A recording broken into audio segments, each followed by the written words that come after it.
अस्सलाम वालेकुम students, welcome to my lecture physics second year. Hope so आप काफ़ी बेहतर होंगे, ठीक होंगे। लास्ट लेक्चर जो हुए हैं, जो लास्ट टॉपिक्स हुए हैं हमारे पास, उम्मीद यही है कि वो आपको समझ आ गए होंगे, वो आपके लिए आसानी का बायस बन गए होंगे, आपके लिए वो बहुत ही हेल्पफुल होंगे। तो आज स्टार्ट करते हैं new chapter, chapter number 19 physics second year, atomic spectra. Start करते हैं एटॉमिक स्पेक्ट्रा क्या है।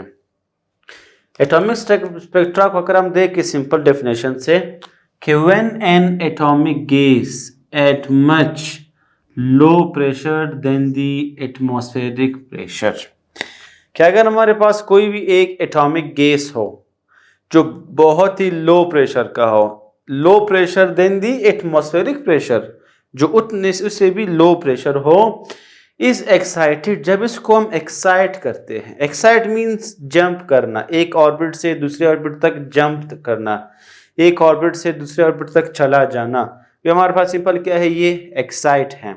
कि अगर जब उसको हम एक्साइट करेंगे, किस तरह उसको एक्साइट कर सकते हैं, या उसको अपने शेल से किस तरह निकाल कर दूसरे शेल तक ले जा सकते हैं, इसको by passing an electric current, या आप जो है पास कर लो इलेक्ट्रिक करंट को, या फिर आप जो है इलेक्ट्रिक डिस्चार्ज, जो डिस्चार्ज है या डिस्चार्ज ट्यूब है, उसके जरिए भी आप कर सकते हो।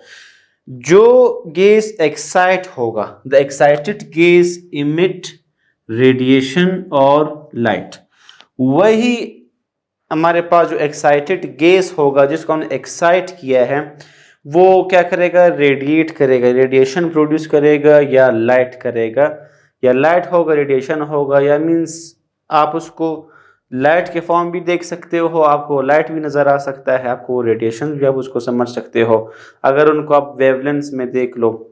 तो ये सिंपल एक डेफिनेशन है एटॉमिक स्पेक्ट्रा का। एटॉमिक स्पेक्ट्रा को देखने के लिए सिंपल आसान हमारे पास सिंपल एक ये है कि आपने किसी भी एटॉमिक केस को at low pressure then the atmospheric pressure, कोई भी मतलब एटॉमिक गैस है लो प्रेशर पे, उसको आपने एक्साइट किया है, जब एक्साइट हुआ उसी एक्साइटेड गैस ने इमिट किया रेडिएशन और लाइट को। जो लाइट वो इमिट करता है वो आप समझ लें कि आपके पास वो क्या है, वो वाइट लाइट है। तो मैं डायरेक्ट वाइट लाइट से आपको ये समझाता हूँ। एक लाइट है आपके पास, वाइट लाइट है। अब वाइट लाइट में आप इस वाइट लाइट को दो कामों से आप आपको स्पेक्ट्रा, एटॉमिक स्पेक्ट्रा मिलेगा। एक आपके पास है कि अगर आपके पास कोई वाइट लाइट हो, अब वाइट लाइट को आप इस तरह समझ लें कि आपके पास यहाँ पर कोई भी एक टॉर्च है, इस टॉर्च से जो है वाइट लाइट निकल रहा है, आप इस स्पेस को देख लिए, आपके पास क्या एक वाइट लाइट है। अब जब ये वाइट लाइट इससे पास होगा, जब वाइट लाइट इससे पास होगा इस टॉर्च से, तो इसको, इस वाइट लाइट को हम दो मेथड से कर सकते हैं। एक मेथड ये है कि हम यहाँ पर एक स्लिट रख ले।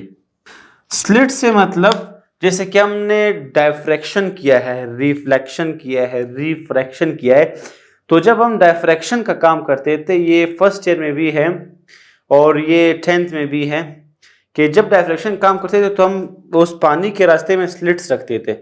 उस स्लिट से जब वो पानी के वेव्स पास होते थे तो स्क्रीन पर हमें क्या नजर आता था, स्क्रीन पर, कि ये वेव जो है डायफ्रैक्ट होते जा रहा है, इस फॉर्म में जा रहा है, ये है डायफ्रैक्शन। यहाँ पर भी डायफ्रैक्शन ग्रेटिंग इसको कहते हैं, कि अगर कोई स्लिट से आप व्हाइट लाइट पास हो तब भी आपको डिफरेंट कलर्स के, मीन डिफरेंट कलर के आपको क्या मिलेगा, स्पेक्ट्रम मिलेगा। इस तरह से आपको 7 कलर्स का स्पेक्ट्रम मिलेगा। ये जो 7 कलर्स का स्पेक्ट्रम आपको मिलता है उसी को हम कहते हैं स्पेक्ट्रम कहते हैं, उसी को हम क्या कहते हैं, स्पेक्ट्रम कहते हैं। अगर आपने एटम यूज किया है तब उसको हम कहते हैं, इसी को हम एटॉमिक स्पेक्ट्रा कहते हैं। ये सिंपल एक इसका मेथड है।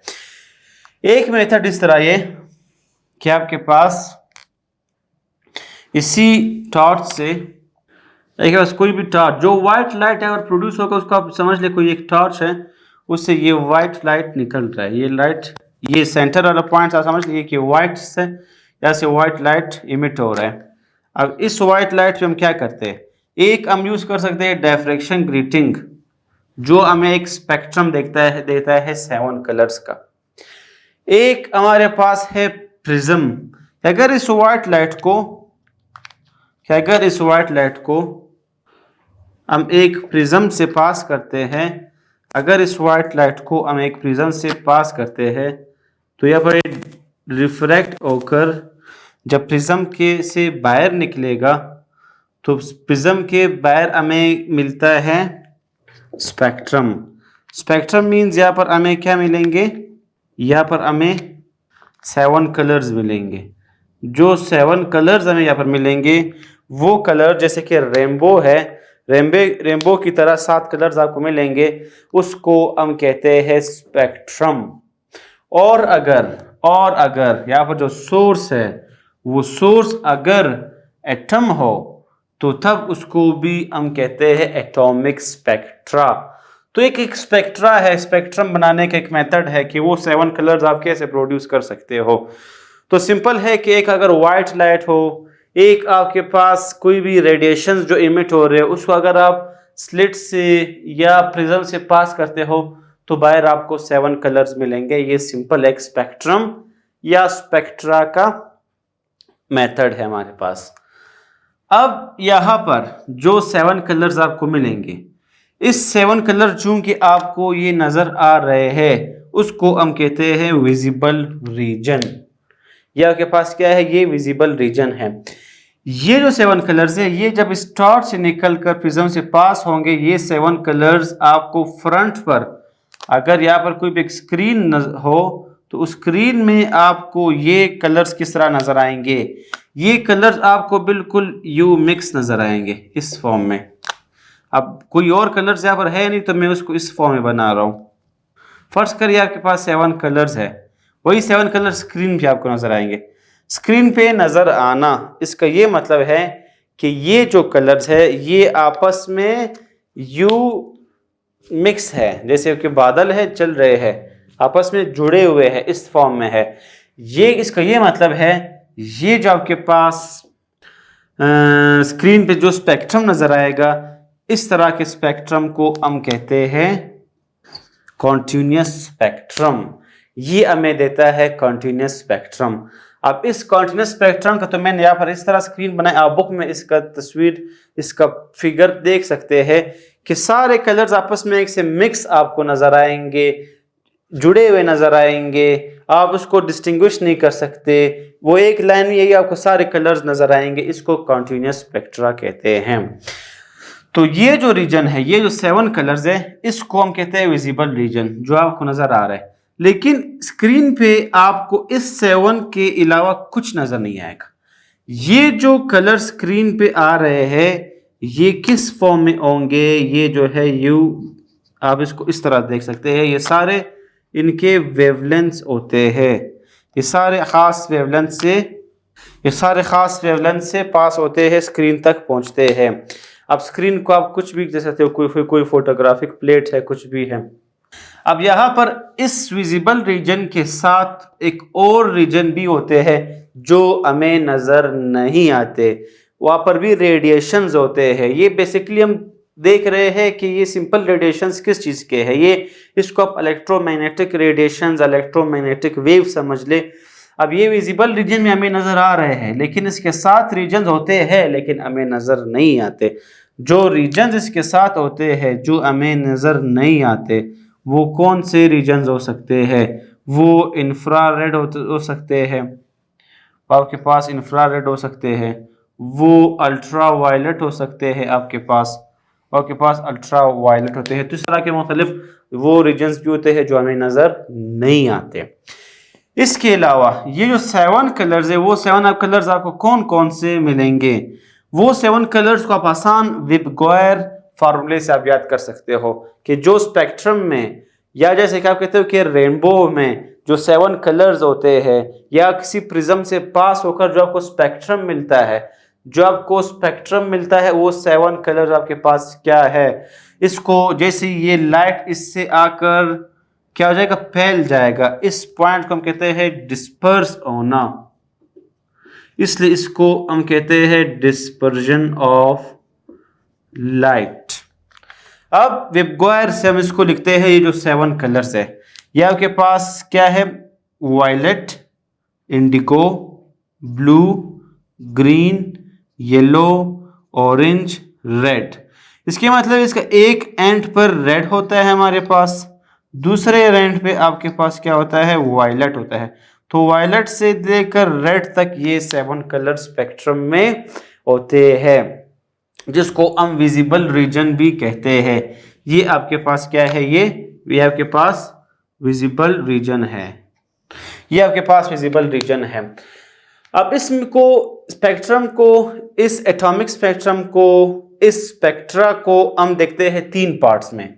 एक हमारे पास है लाइन स्पेक्ट्रम, एक है बैंड स्पेक्ट्रम और एक है कंटिन्यूअस स्पेक्ट्रम। इसको मैं आसान अल्फाज में लिखता हूं, एक टॉर्च आप ले लें। एक टॉर्च है, वाइट लाइट है। अब वाइट लाइट, ये आपके पास कोई भी एक वाइट लाइट है, ये वाइट लाइट जब इस प्रिज्म से पास होगा तो आपको स्पेक्ट्रम मिलेगा, 7 कलर्स का स्पेक्ट्रम मिलेगा। वो स्पेक्ट्रम आपको इस तरह मिलता है कि सारे कलर जिसमें यू मिक्स्ड होते हैं। ये हमने कहा कि ये कंटिन्यूअस स्पेक्ट्रम है। तो कंटिन्यूअस स्पेक्ट्रम आपने देख लिया है, ये ऑलरेडी आपके पास क्या है? ये कंटिन्यूअस स्पेक्ट्रम है। जो आपके पास, या आप ये देख सकते हैं, जो कंटिन्यूअसली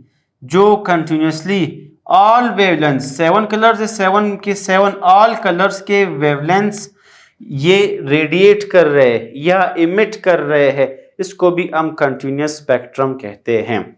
बैंड स्पेक्ट्रम के हवाले से इतना कुछ डिटेल नहीं है बुक में, सिर्फ इतना समझना है कि जब हमें जो स्क्रीन पे, हमें जो प्रिज्म के बाद जो लाइट स्पेक्ट्रम मिलेगा, वो बेसिकली किस फॉर्म में होते हैं? वो यू बैंड्स के फॉर्म में होते हैं।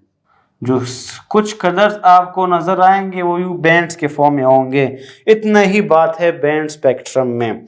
एक मेन पॉइंट हमारे पास बैंड में ये है कि बैंड स्पेक्ट्रम में जो हमें यहाँ पर बैंड्स मिलेंगे, कलर्स के फॉर्म में जो बैंड्स मिलेंगे, गैप में मिलेंगे, वो कब मिलेंगे? जब यहाँ पर सोर्स क्या होगा। जैसे हम कहते हैं कि अगर कोई एटम हो, एटॉमिक गैस हो, इसमें एक पॉइंट ये है कि जब हम मॉलिक्यूल्स की बात करते हैं तो मॉलिक्यूल्स में हमें जो स्पेक्ट्रा मिलेगा वो बैंड स्पेक्ट्रा होगा। लाइन स्पेक्ट्रम क्या है? लाइन स्पेक्ट्रम को समझने के लिए हम सिंपल ये समझते हैं कि हमारे पास कि अगर सोर्स, कोई जरिया जो लाइट है, अगर वो लाइट हमारे पास येलो हो, तो अब इस येलो लाइट को जब हम इस प्रिज्म से पास करेंगे तो हमें जब इनके वेवलेंथ्स यहाँ से निकलेंगे तो वे वेवलेंथ्स की फॉर्म में जो स्पेक्ट्रम हमें मिलेगा वो स्पेक्ट्रम किस फॉर्म में होगा, वो हमें देखना है। कि जब यहाँ पर आप स्क्रीन पे देखोगे कोई फोटोग्राफिक प्लेट वगैरह होगा तो आपको यहाँ पर 2 कलर्स नजर आएंगे। 2 कलर्स कैसे नजर आएंगे? फर्ज करें एक, मैं समझता हूँ कि आपके पास एक ब्लू है और एक आपके पास ग्रीन है। अब ग्रीन को मैं ब्लैक से शो करता हूँ। आप ये समझ रहे थे कि वाइट लाइट है, तो वाइट लाइट में आपने कहा कि इसमें कुछ नहीं है, तो ये तो वाइट सिंपल लाइट है, लेकिन इसके अंदरूनी क्या हिस्सा था आपको समझ नहीं पा रहे थे। आप तो श्योर थे कि ये वाइट लाइट है, लेकिन जब इसको हमने प्रिज्म से पास किया तो हमें 7 कलर्स मिले। आपका जो कंसेप्शन था वो मिसकंसेप्शन था, वो गलत था, वो वाइट लाइट नहीं था। वाइट लाइट में जो कलर्स थे, स्पेक्ट्रम थे, एक अपने लिए एक अलग टॉपिक था, वो आपको मिल गया। इसी तरह एक येलो लाइट है, वो आप एक प्रिज्म पे पकड़ दें, जब प्रिज्म से वो पास होगा, उससे वो रिफ्रैक्ट होगा, तो आपको बाहर 2 कलर्स और मिलेंगे। इसका ये मतलब है कि वो जो 2 कलर्स है, जैसे कि आपके पास ग्रीन है, ब्लू है, जब उनको आप यूं मिलाएंगे ग्रीन ब्लू को तो आपको वो येलो लाइट देता है। तो इसी तरह ग्रीन ब्लू या ग्रीन को जब आप मिलाते हो आपको कौन सा लाइट मिलता है? येलो लाइट मिलता है। मींस आपको लग रहा है कि ये येलो लाइट है, लेकिन ये येलो लाइट नहीं है, ये बेसिकली मिक्सचर है 2 कलर्स का, जिससे आपको येलो नजर आ रहा है। तो इस कलर्स में इस तरह के भी पॉइंट्स हमारे पास होते हैं। लाइन स्पेक्ट्रम क्या है? लाइन स्पेक्ट्रम लिखते हैं। लाइन स्पेक्ट्रम का मतलब यह है कि हमारे पास, अब फर्ज करें कोई भी एक डिस्चार्ज ट्यूब है, मींस कोई डिस्चार्ज ट्यूब है, कोई भी एटॉमिक गैस है हमारे पास। जब इस एटॉमिक गैस को, या किसी भी आपके पास, फर्ज करें आपके पास है हाइड्रोजन, अब हाइड्रोजन एटम है आपके पास, इसको जब इस डिस्चार्ज ट्यूब में आप रखते हो, इस एटम को, एक एटम है आपने डिस्चार्ज ट्यूब में रखा, जब इसको आप एक्साइट करते हो, इसको आपने एक्साइट किस तरह करना है, इस डिस्चार्ज ट्यूब को आप एक हाई वोल्टेज के साथ कनेक्ट करते हो। हाई वोल्टेज जब इसको देते हो, जब हाई, अब इस तो नॉर्मल, न्यूट्रल नॉर्मल स्टेट में है डिस्चार्ज ट्यूब में जो एटम पड़ा है, तो ये एक नॉर्मल स्टेट में है, तो इसको आप किस तरह एक्साइट करोगे? जब ये एक एक्साइट होगा, एक मींस लोअर ऑर्बिट से हायर तक जाएगा, या डी एक्साइटेशन होगा, हायर से लोअर की तरफ आएगा, तो वो कब करेंगे? वो कब करेंगे? जब हम इसको एक्सटर्नल सोर्स देते हैं, हाई वोल्टेज जब अप्लाई करेंगे, हाई वोल्टेज अप्लाई करेंगे, तो ये किस तरह होगा? ये जो एटम है ये एक्साइट होगा। एक्साइट मींस ये अपने शेल से, लोअर शेल से हायर, हायर से हायर ऑर्बिट तक ये जंप करते जाएंगे। जब आप इसको, सोर्स को खत्म करते हो इस फॉर्म में, ये क्या करेगा? ये एक्साइट करेगा। जब आप इस सोर्स को खत्म करते हो तो ये वापस कूल डाउन होना शुरू होता है।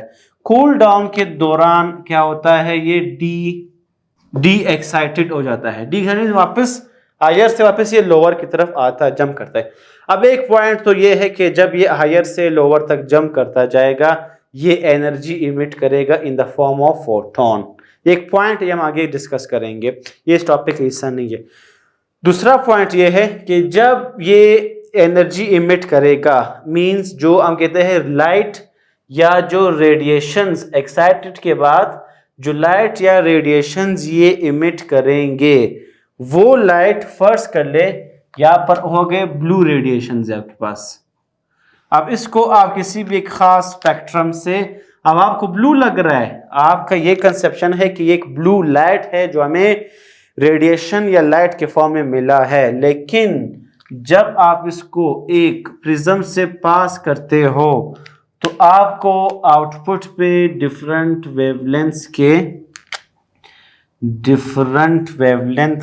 के कुछ लाइंस आपको नजर आएंगे। लाइंस का मतलब ये है कि जो आप यहाँ पर स्क्रीन होगा, उस स्क्रीन पे आपको इस तरह का कंटिन्यूस स्पेक्ट्रम नहीं मिलेगा कि सारे लाइट्स मिक्स पड़े हो, आपको बैंड्स नहीं मिलेंगे, आपको 4 से 5 यू लाइन नजर आएंगे इस फॉर्म में, 4 से 5 क्लोज, फिर ये एक थोड़ा दूर चला जाएगा, फिर थोड़ा दूर चला जाएगा, इस तरह के आपको लाइंस में मिलता है।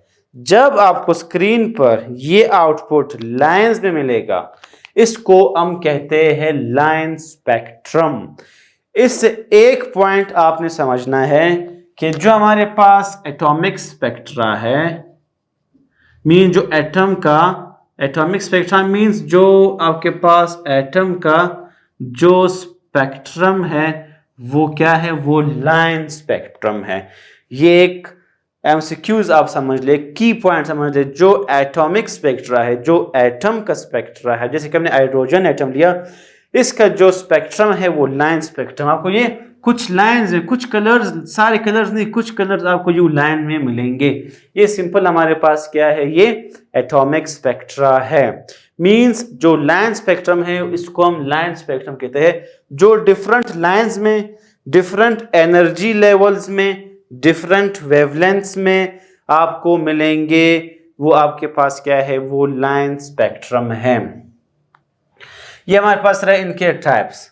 अब हम देखते हैं spectrum of hydrogen atom. Spectrum of hydrogen atom हमारे पास क्या है? बिल्कुल यही चीज हमने कंटिन्यू करना है। चूंकि हाइड्रोजन एटम हमने यूज किया है तो उसका हमें स्पेक्ट्रम मिला है और हमें ये मिला कि ये लाइन स्पेक्ट्रम है। तो इसी पॉइंट को हम यहां पर लेते हैं, सिंपल आसान अल्फाज में। इसको हम किस तरह लेते हैं? जैसे कि उसी तरह एक डिस्चार्ज ट्यूब है। अब इस डिस्चार्ज ट्यूब को हम क्या करते हैं? सोर्स देकर इसको हम एक्साइट करते हैं। एक्साइट होने से क्या करेगा, ये जो है इसमें जो एटम है वो हायर ऑर्बिट्स में जंप करता जाएगा। जब सोर्स को हम रोक देते हैं ये वापस क्या करेगा, डी एक्साइट हो जाएगा। मींस ये कूल होकर आप डी एक्साइट का मतलब ये कि जब ये हायर ऑर्बिट से फिर लोअर तक जंप लगाएगा, हायर से लोअर तक जब जंप करेगा तो ये रेडिएशंस इमिट करेंगे। हम जैसे कि हम कहते हैं in the form of photons, in the form of radiations, in the form of light आप कह सकते हो। अब मैंने कहा फर्स्ट करिए आपके पास एक ब्लू लाइट। अब ब्लू लाइट का मतलब नहीं है अर्गिज जैसे कि येलो का ये मतलब नहीं येलो आपको कुछ और मिला, व्हाइट का ये मतलब नहीं है कि ये व्हाइट है आपको कुछ और मिला, इसी तरह ब्लू का ये मतलब नहीं है कि ये ब्लू है, इसका ये मतलब है कि अगर आप इसको किसी प्रिज्म से पास करेंगे, जब ये इस प्रिज्म से पास होंगे डिफरेंट मींस एंगल्स, जब ये क्या करेंगे ये रिफ्रैक्ट होंगे, रिफ्रैक्शन के बाद जो स्क्रीन होगा, स्क्रीन को पहले यू था उसको मैं यू बनाता हूँ, जो स्क्रीन था उस स्क्रीन पे हमें क्या नजर आया, स्क्रीन पे हमें एक लाइन स्पेक्ट्रम नजर आया डिफरेंट कलर्स के। अब वो कलर चूंकि यहाँ पर मैं ड्रा नहीं कर सकता तो वो हमारे पास यू हमारे पास एक लाइन स्पेक्ट्रम हमें मिला है। अब ये जो लाइन स्पेक्ट्रम हमें मिला इससे तो हमें ये पता चला कि ये जो स्पेक्ट्रम है ये कुछ कलर्स के यू लाइंस में है, कुछ वेवलेंथ्स के है। अब जैसे कि आपके पास इस तरह है, ये इस फॉर्म में आते हैं, ये इसको आप इस तरह समझ लें कि डिफरेंट वेवलेंथ्स डिफरेंट कलर्स के जब इस लाइन में निकलेंगे तो आपको स्क्रीन में ये चीज मिलेगा। अब जब ये पॉइंट आपको मिलेगा, इस पॉइंट का ये मतलब है कि ये लाइन स्पेक्ट्रम है और ये हमारे पास क्या है, ये एक विजिबल रीजन है जहाँ पे आपको ये स्पेक्ट्रम नजर आ रहा है। लेकिन जैसे कि यहाँ पर हमने कहा कोई खास रीजन है जो हमें नजर नहीं आ रहा है, जो रेडिएशन इमिट हो रहे हैं लेकिन हमें नजर नहीं आ रहे, वो कौन से रीजन है, इंफ्रारेड और अल्ट्रा वायलेट रीजन है जो हमें नजर नहीं आ रहे हैं। तो ये जो हमारे पास रीजन है इसके साथ, ये मैंने समझाने के लिए बनाया है, अब इसके साथ जो रीजन्स होते हैं वो हमें नजर नहीं आते। इसके साथ यहाँ पर वो मीन्स अगर वायलेट एंड वाला कलर हो तो इसके साथ एक और रीजन हमारे पास होता है अल्ट्रा वायलेट। अब ये वो रीजन्स हैं, ये सारे लाइन स्पेक्ट्रम ये वो रीजन्स हैं जो हमें नजर नहीं आता। इसी तरह यहाँ पर हमारे पास एक रीजन आ जाता है, यहाँ पर एक रीजन आ जाता है, यहाँ पर ये रीजन सारे इंफ्रारेड में बनते हैं। इंफ्रारेड में इसी तरह मीन्स आपको लाइन स्पेक्ट्रम ही मिलेंगे, आपको इसी तरह लाइन स्पेक्ट्रम ही मिलेंगे, आपको इस तरह के रीजन मिले। ये रीजन बिल्कुल वाज़ेह होगा जब स्क्रीन पे आप देखेंगे तो ये विजिबल रीजन बिल्कुल आपको नजर आएगा कुछ कलर्स के। अब कुछ कलर्स में क्या बन रहे हैं, कुछ कलर्स में आपके पास आपको ये मिलेगा, एक रेड नजर आएगा, ब्लू ग्रीन मिक्स्ड करके नजर आएगा, ब्लू वायलेट आपको नजर आएगा और वायलेट नजर आएगा। अब ये चार कलर्स आपको रेड है, ब्लू है, ग्रीन है, वायलेट है, ये कलर्स आपको नजर आएंगे यहाँ पर। ये हमारे पास विजिबल रीजन है। तो हम कहते हैं कि स्पेक्ट्रम ऑफ हाइड्रोजन के इस तरह से चार स्पेक्ट्रम फर्ज करे बनते हैं। एक को हम H alpha, H beta, H gamma या एच पार्शल, कोई भी नाम आप इसको दे सकते हो। ये स्पेक्ट्रम है जो हाइड्रोजन के बन रहे हैं, जो विजिबल रीजन है, जो आपको इस यहाँ से जो स्क्रीन है वो आपको ये नजर आएगा। ये अब ये पूरा स्क्रीन है जो मैंने ड्रा किया है, ये इस प्रिज्म से ये लाइट पास होकर आपको स्क्रीन ये मिलेगा। इस स्क्रीन में ये रीजन आपको नजर आएगा विजिबल रीजन, ये रीजन आपको नजर नहीं आएंगे क्योंकि ये हमारे पास कौन से रीजन्स हैं, ये जो विजिबल रीजन्स नहीं है, जो ultra violet, infrared, infrared, infrared regions में भी लाइन स्पेक्ट्रम्स आपको मिलेंगे जो इनविजिबल होंगे, जो आपको नजर नहीं आएंगे। ये सिंपल था हमारे पास स्पेक्ट्रम ऑफ हाइड्रोजन एटम। जो स्पेक्ट्रम हमें मिला है उस स्पेक्ट्रम में इन स्पेक्ट्रम्स की जो आपके पास वेवलेंथ है वो ये है। इस स्पेक्ट्रम की 653.3 नैनोमीटर वेवलेंथ है, इसकी वेवलेंथ 486.1 नैनोमीटर है, इस स्पेक्ट्रम का जो वेवलेंथ है वो है 434.1 नैनोमीटर, इस स्पेक्ट्रम का जो वेवलेंथ है वो है 410.2 नैनोमीटर। तो ये था स्पेक्ट्रम ऑफ हाइड्रोजन एटम। अब इसको हम क्या कंसिडर करते हैं, इस चीज को। अब जैसे कि इसमें दे है, इसको हम मजीद एक्सप्लेन करने के लिए इस पे जो काम हुआ है उसमें क्या कहा गया है कि इन 3, 4, 5 को हम नाम देते हैं। किस तरह से? Group 1, group 2, group 3, group 4, group 5। 5 groups का इसको हमने नाम दिया है। या के पास क्या है? Group 1, group 2, group 3, group 4, group 5। एक हमारे पास नाम इसका ये है ग्रुप 5 ग्रुप हमने इसको डिवाइड किया है। कौन कौन सी रीजन है वो हमने मेंशन कर लिए हैं। ये सारे हमारे पास क्या है? ये लाइन स्पेक्ट्रम्स है। इसको हम लाइन स्पेक्ट्रम्स भी कहते हैं। और इसको चूंकि ये लाइंस में है, इसको हम और स्पेक्ट्रम है, इसको हम स्पेक्ट्रल लाइंस भी कहते हैं। लाइन स्पेक्ट्रम भी कहते हैं और स्पेक्ट्रल लाइंस भी हम इसको कहते हैं। दूसरा पॉइंट ये आपके पास क्या है, जैसे कि ये कंटिन्यूअस आपको मिल रहा था, ये कंटिन्यूअस नहीं है, इसलिए आप इसको डिसकंटिन्यूअस भी कहते हैं। तो ये जो स्पेक्ट्रल लाइंस है, देखो ग्रुप 1, 2, 3, 4, 5 एक खास सीरीज में, एक खास तरतीब में, एक खास लाइन में आपको मिल रहे हैं। इसका ये मतलब है ये आपको एक खास सीरीज में मिल रहे हैं, इसलिए इनको हम स्पेक्ट्रल सीरीज भी कहते हैं। इस 5 ग्रुप्स को हम स्पेक्ट्रल सीरीज भी कहते हैं। इस सीरीज को नाम दिए है जो ग्रुप 1 है, इसको मैंने यू ड्राई के समझने के लिए, तो बेसिकली इसको मैंने समझने के लिए तरतीब के साथ बनाया है। ग्रुप 1 है आपके पास, ये ग्रुप 1 है। इस ग्रुप 1 को हमने नाम दिया है, जो ग्रुप 1 है उसको हमने नाम दिया है लेमन सीरीज। जो ग्रुप 2 है इसको हमने कहा बल्मर सीरीज। अब ग्रुप 2 देखो विजिबल रीजन है जिसमें हमें ये हाइड्रोजन के स्पेक्ट्रम मिल रहे हैं, तो इसलिए मैंने कहा स्टार्ट में ही मैंने ये लिखा है कि इस पे बल्मर ने काम किया था 1885 में।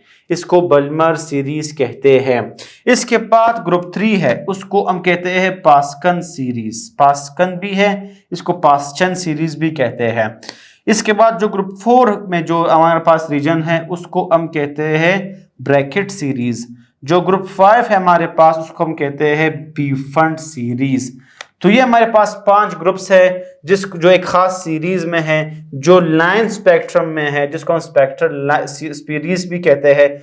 तो वो जो स्पेक्ट्रल सीरीज है वो है हमारे पास Lyman series, Balmer series, Paschen series, Brackett series, Pfund series.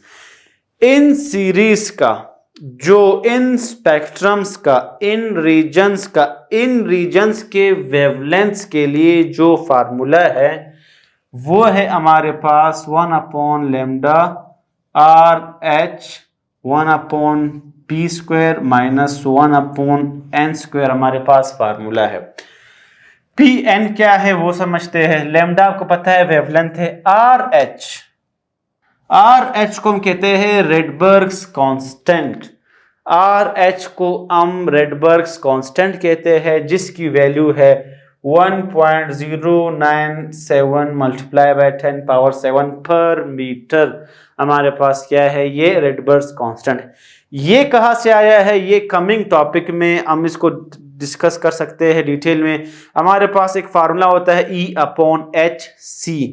E means energy, यहाँ पर जो एनर्जी है, H Planck's constant, C speed of light, उसको जब हम सॉल्व करेंगे तो हमें ये पॉइंट मिलेगा। तो यहां तक आपने सिर्फ इतना समझना है, RH का मतलब है रेडबर्ग्स कांस्टेंट 1.097 मल्टीप्लाई बाय 10⁻7 पर मीटर, इसका फार्मूला है। अब देखते हैं हमारे पास क्या हो रहा है। जैसे कि ब्लू लाइट यहां से पास हो रहा है, जैसे कि येलो, जैसे कि व्हाइट, हमने जो हमारी जो कंसेप्शन थी, जो हमें इमेजिन हम कर रहे थे कि व्हाइट लाइट है, ये ब्लू लाइट है, ये येलो लाइट, लेकिन जब हमने इसको प्रिज्म से पास किया तो ऐसा कुछ नहीं था, हमें कोई और चीज ही मिला। ये था हमारे पास इसका हमारा जो मिसकंसेप्शन था वो यहाँ पर क्लियर हो गया कि ये बात है।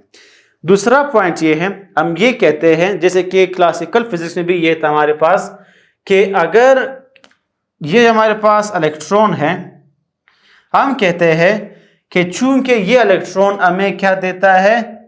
कॉन्टिन्यूअस स्पेक्ट्रम है। अगर ये कॉन्टिन्यूअस स्पेक्ट्रम है तो हम ये कहते हैं कि ये कॉन्टीन्यूसली मूव कर रहा है। हम इसको इस फॉर्म में समझ रहे हैं कि ये कॉन्टीन्यूसली मूव कर रहा है।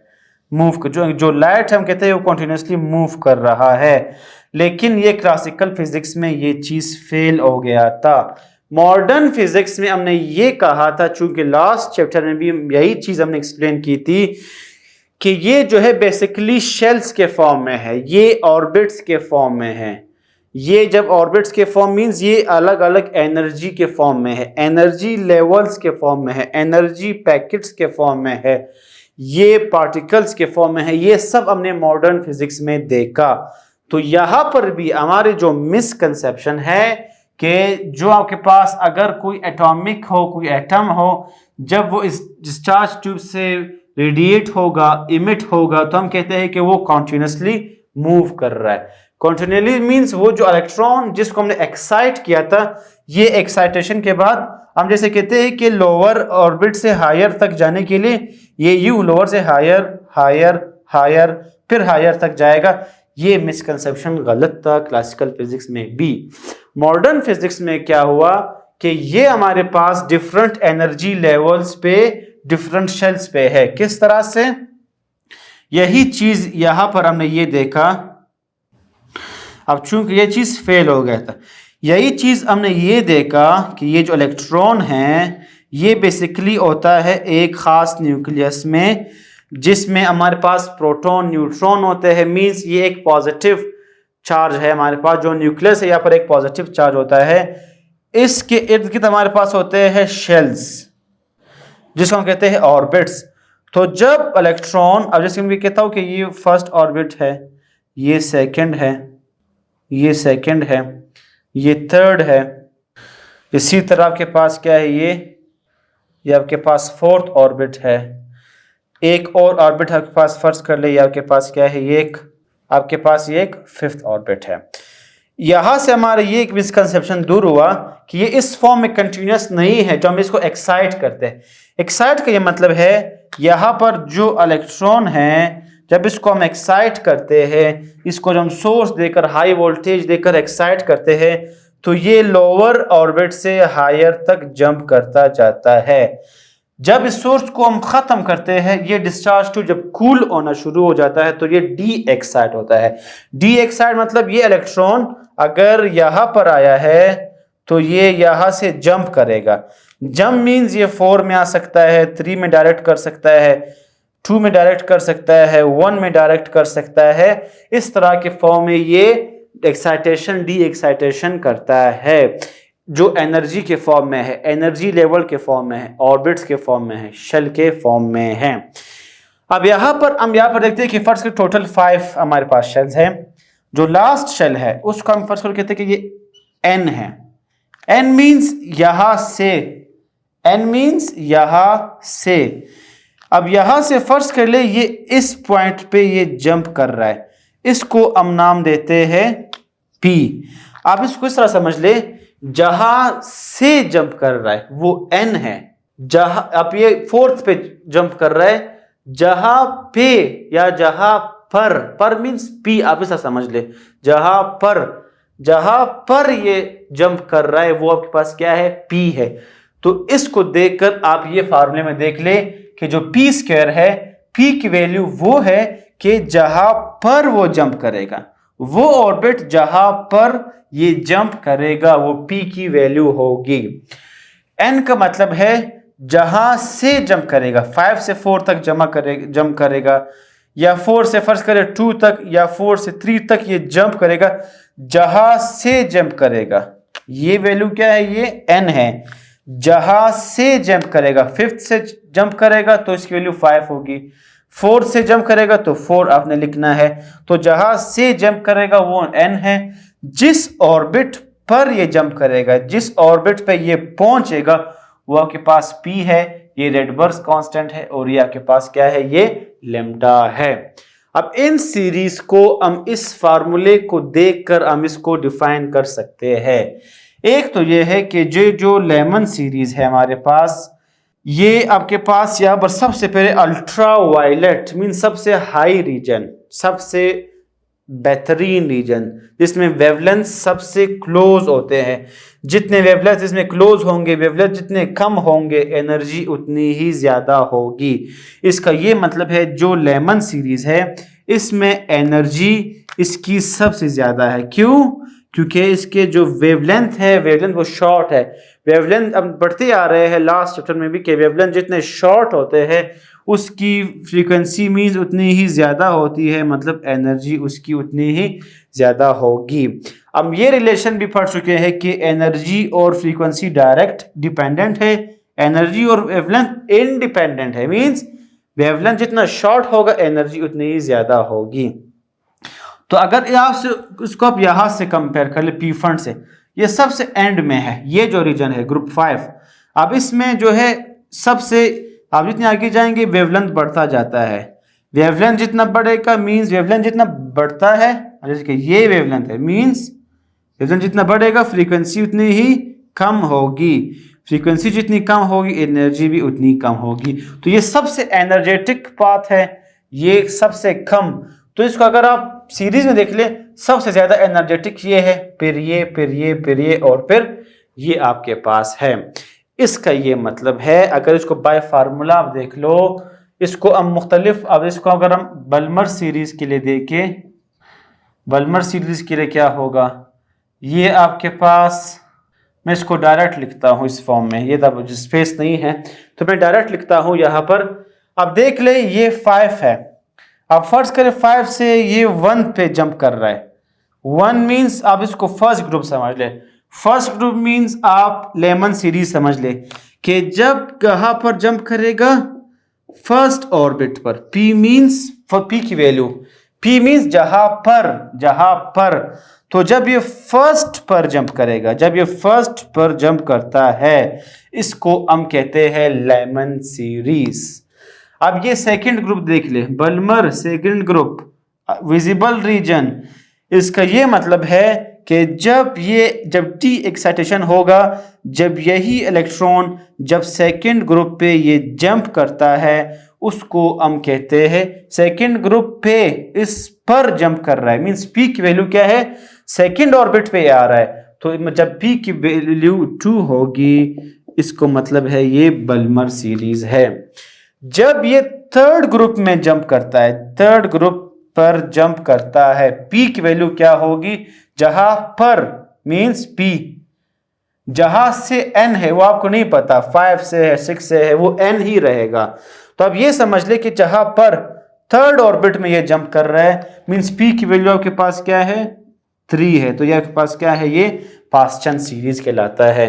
जब ये फोर्थ में हमारे पास क्या करता है, जंप करता है, तो जब P की वैल्यू आपके पास क्या होगी, 4 होगी, तब उसको हम कहते हैं ब्रैकेट सीरीज। और अगर यहाँ पर और शेल्स है और वो 5 पे जंप कर ले, तो जब मींस P की वैल्यू जब 5 होगी, तब उसको हम कहते हैं P fund series.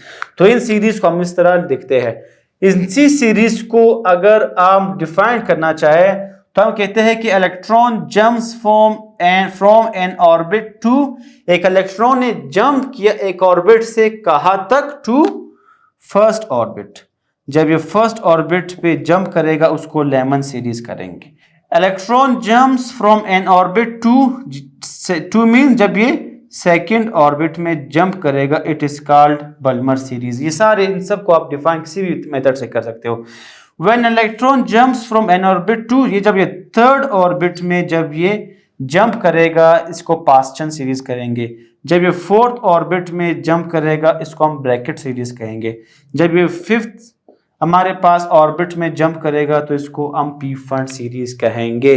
Last point, जब इसको हम बाय फार्मूला देखते हैं तो सिर्फ P को देखना है। अब 1 upon lambda RH, 1 upon P की जगह 1 माइनस 1 अपॉन एन स्क्वायर।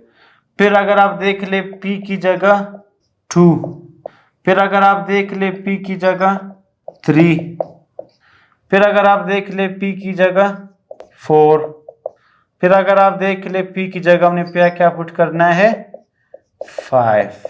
तो ये सारे सीरीज के लिए फार्मूले हमारे पास। अब P की मीन मतलब N मतलब जहां से पी मतलब जहां पर जिस ऑर्बिट पर आ रहा है। जब ये पी की वैल्यू 1 है, मीन जब ये फर्स्ट ऑर्बिट में जंप करता है उसको हम लेमन सीरीज कहते हैं। जब सेकंड पर जंप करता है बाल्मर, जब थर्ड पर जंप करता है तो पास्चन, जब फोर्थ पर जंप करता है तो वो ब्रैकेट, जब फिफ्थ पे जंप करता है तो पी फंड सीरीज कहलाता है। तो इसको अगर हम ये इसका सिंपल फार्मूला है इनकी वेवलेंथ को देखकर। इस फार्मूले में आप अब देखो पी की जगह 1 है तो मतलब ये कौन सी सीरीज है हमारे पास, लेमन सीरीज है। 2 पे यहां से देख ले, यहां से देख ले, यहां से देख ले या यहां से देख ले, सारे आपके लिए आपके आसानी के लिए 4 से 5 मेथड्स करवाए हैं। अगर 2 पे जंप करता है, पी मतलब जहां पर जब 2 पे जंप करता है वो हमारे पास क्या होता है, बल्मर सीरीज। अगर 3 पे जंप करता है वो हमारे पास होता है पास्चन सीरीज। और अगर 4th पे जंप करता है उसको हम कहते हैं ब्रैकेट सीरीज। और अगर ये 5 पे जंप करता है तो उसको हम कहते हैं पी फंड सीरीज, उसको हम कहते हैं। तो ये था हमारे पास स्पेक्ट्रम ऑफ हाइड्रोजन। इस स्पेक्ट्रम ऑफ हाइड्रोजन को देखकर काफी ज्यादा चीजें हमने देख लिए हैं। एटॉमिक स्पेक्ट्रा हमने देखा और हमने ये भी देखा कि जब किसी एटम की हम बात करते हैं उसका स्पेक्ट्रम क्या होगा, लाइन स्पेक्ट्रम होगा। तो ये रहा हमारे पास very important topic, very interesting topic, chapter number 19 हमने स्टार्ट कर चुके हैं। नेक्स्ट लेक्चर में इंशाल्लाह इसी चैप्टर को कंटिन्यू करते हैं। तब तक के लिए अल्लाह हाफिज, शुक्रिया।